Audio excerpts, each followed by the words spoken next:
गुरुदेव दत्त. मंडळी, दिवाळीचं मंगल पर्व, त्यातला धनत्रयोदशीचा अत्यंत महत्वाचा दिवस. काय काळजी घ्यायला पाहिजे? या दिवशी तुम्ही स्वतः करता किंवा कुटुंबाकरता गिफ्ट घेऊ शकता, पण कोणाकडनंही गिफ्ट स्वीकारू मात्र नाही. त्याचप्रमाणे या दिवशीच्या पूजनासाठी काय पूर्वतयारी करून ठेवावी ते आपण बघूया.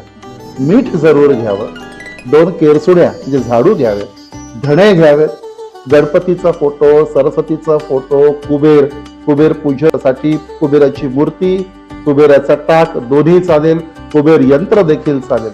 याचबरोबर मिठाई जरूर असावी. मिठाईमध्ये पांढरी मिठाई असणं अत्यंत शुभ मानलं जातं. फळं आणि फळांमध्ये सर्वोत्तम आहे ते डाळिंब. आणि महत्वाचं, अतिशय महत्वाचं ते म्हणजे साक्षात धन्वंतरी, तिची मूर्ती किंवा फोटो असणं अत्यावश्यक आहे. ही पूर्वतयारी करून ठेवा. त्याचप्रमाणे याचं पूजन कसं करायचं हे आपण पुढच्या भागात जरूर बघूया. गुरुदेव दत्त.